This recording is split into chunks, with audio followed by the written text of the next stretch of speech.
Македонија лифтовите се важен дел од инфраструктурата на многу згради, но најважно прашање кое што не засега сите нас е колкава е безбедноста на истите, односно колкава е безбедноста на лифтовите во Македонија. Токму по тој повод ово утро сме заедно со господин Горан Сековски од Македонското здружение на лифтови. Да му посакаме добро утро. Добро утро. На самиот почеток ќе прашам дали може би има некоја статистика каква е безбедноста во Македонија во однос на самите лифтови? Видите, статистика точно немаме ниту за бројот на лифтови. Проценките се движат меѓу 13 до 15.000 единици, главно во Скопје.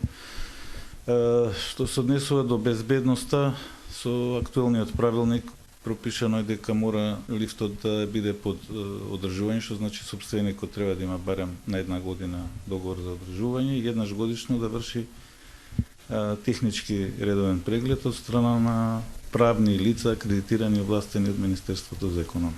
Што се состои тоа одржување, техничкиот преглед кој што го напоменавте дека се одржува еднаш годишно? Видете, овие постапки и одржувањето и техничкиот преглед се точно пропишани во правилникот, но главно се однесува на функционалноста и проверка на сигурносните уреди на лифтот. Инаку, еве да продолжам со првото прашање, безбедноста колку е според некаква евиденција што има инспекторатот кој сега транзитираше по Министерството за пазарна инспекција поради промени во Министерството за економија. Таму има некои 4005 евидентирани лифтови, што значи дека на тие е извршен преглед, но не значи дека редовно се врши преглед. Од овие бројки излегува дека негде третина од лифтовите, па може и помалку, се прегледани редовно или некогаш биле прегледани, така да голем дел од единиците, од постројките не се воопшто прегледани. Има ли може би некоја статистика или проценка, бидејќи за безбедноста нема, дали колку несреќи се случиле на годишно ниво инциденти во Македонија? Да, официјална како статистика немаме, ние прибираме како здружение некои информации, поситните несреќи да речам или потенцијални несреќи обично се прикриваат нормално од страна на сервисерите па и собствениците некогаш заради негативен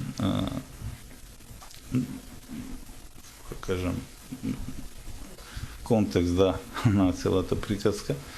Но за среќа повреди и несреќи со тешки последици се ретки, но имаме. На 2-3 години имаме и по некој по еден смртен случај. Каква е ситуацијата? Би рекол, имаме среќа воопшто.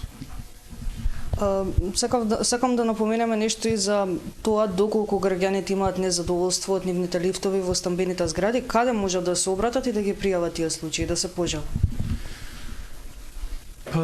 Таква институција кај што може да се пожалат не постои. Реков, инспекторатот постои, тој беше дел од техничката инспекција, сега дел од пазарната инспекција.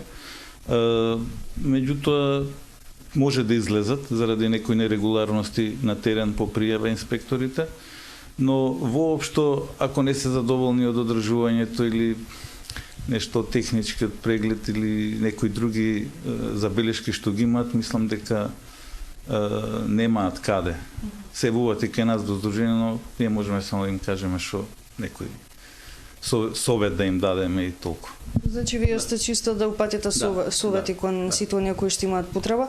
Токму по тој повод пред самиот крај ќе ве прашаме кој совет би го упатиле до нашите гледачи, односно до јавноста околу правилното користење на самите лифтови и генерално користењето на лифтовите. Видете, во лифтовите треба да има некое упатство за употреба минимално. Значи, треба да се користи лифтот за тоа што е наменет, ако е патнички лифт, и да се одржува лифтот, значи да не се уништуваат копчиња, сигнализација и така натаму, тие се важни работи, вратите во лифтот.